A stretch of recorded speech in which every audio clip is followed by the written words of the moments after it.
Hi folks, and welcome to video number 213. This one is on box plots, which follows on very nicely from cumulative frequency graphs. So keywords are median, UQ, LQ, IQ, R.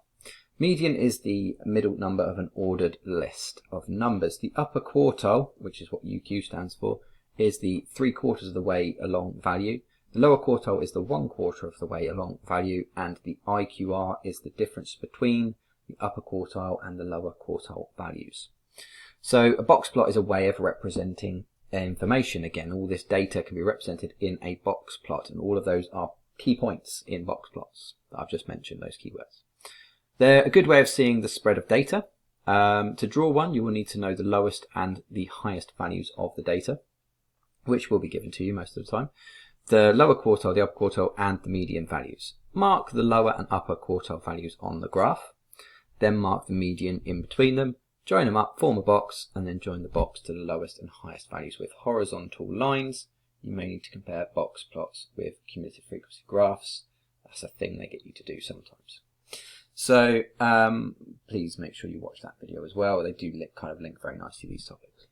Number one, draw a box plot for the following data. We are given the minimum value, we're given the maximum value, the lower quartile, the upper quartile, and the median. Okay, so we're given all the basic things that we do need there. And I'm going to draw this kind of roughly, I think, with my freehand pen. But what you really should be doing is using a ruler and a pencil to draw these, right? That would be very useful if you did that. Don't think I've got the useful drawing tool here, unfortunately. Maybe I have. Might go. See if I can use the line tool. Right, so basically what we need is a scale, and we don't have a scale, so we have to make the scale up ourselves. We've got 13 is the minimum value, so if we start with like 5, 10, 15, 20, 25, 30, 35, 40, 45, 50, 55, that will get us, that's fine. So we'll start here at 5, and what I will do is I will just click off of that. And get that one there. So if that's 5 and 10 and 15, 20, 25, 30, 35, 40, 45 and 50 and maybe 55 there. All right, we've got our scale along the bottom which we can refer to, and then I'll see if that shouldn't disappear if I draw some lines with this. Right. Starting at 13, we're going to go up to 13, 11, 12, 13. We're going to draw a line, some width. It doesn't really like drawing the lines. There we go. There's a line at 13. Okay. Then we're going to draw a line at 50, or I will draw a line at 50, which is there. Okay, and then because that's the maximum value, and then I'm going to draw a line at 23. So 23 is there. It's hard to draw with this tool. It does frustrate me. There we go, I'm keeping it together. 35 is the median, so we go to 35. That's our median, and our upper quartile is at 42, which is there.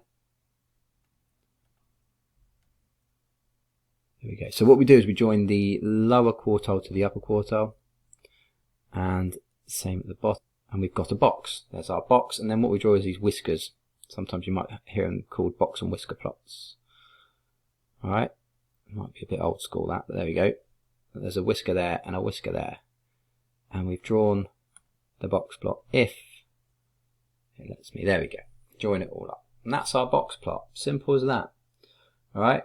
Represented, the middle 50% of the data here is represented by the box in the middle, right? So draw a box plot for this following information. Sometimes we don't get absolutely everything we need and we have to work stuff out. All right, so what I'm going to do is I'm going to click off that, draw my scale in again. That one disappeared, unfortunately.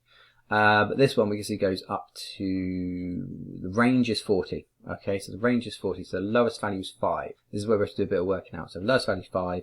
Range is 40, that means we're going up to 45, right? So I'm going to start where I did before, so 5, 10, 15, 20, 25, 30, 35, 40, 45, 50, and there we go. We've got enough along the bottom. This might already be given to you as a scale, to be fair.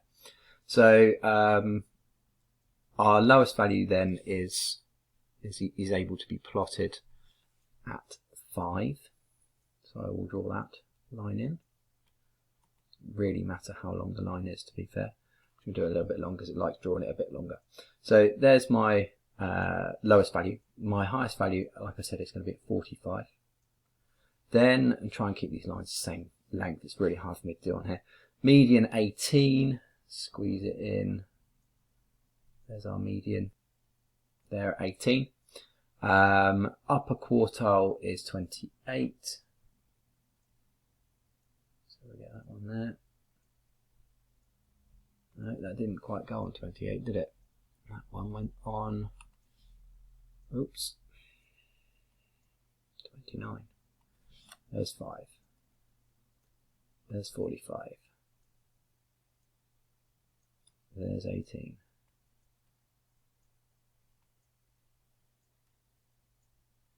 There's 18. There's 28. 40 was the range. Interquartile range is 18. So the interquartile range is the difference between the upper and the lower quartiles.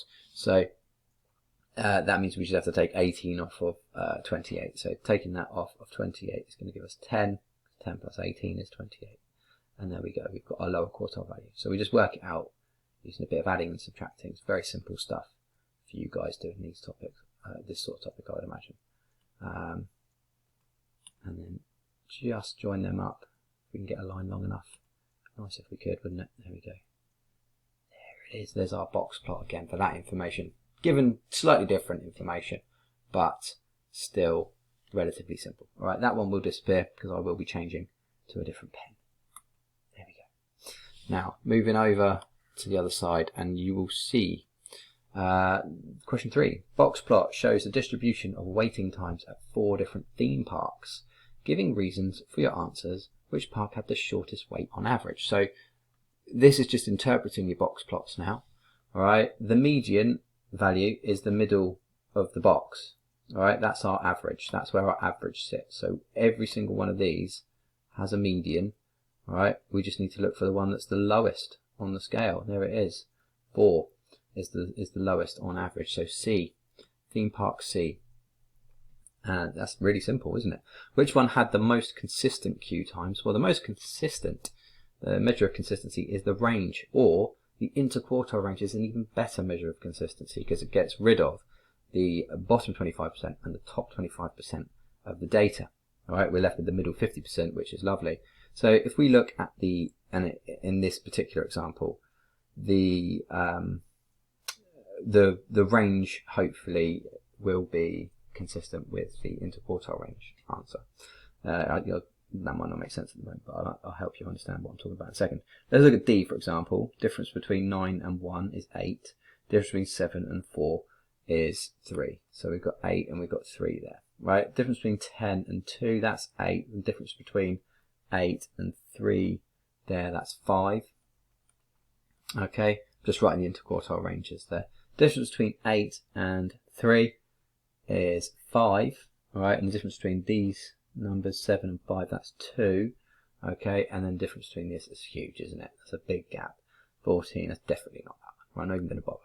So we can see that B has got the shortest distance between the range, and it's the shortest distance between the interquartile range, is what I was trying to get across earlier. So what we can see is B is the one that is most consistent, and we've just interpreted things correctly there by understanding what box plots show us. All right, I'm hoping that that video makes perfect sense to you now, or that topic does. Like, subscribe, practice, and just let me know how you're getting along. All right, thanks very much for watching. Cheers, bye bye.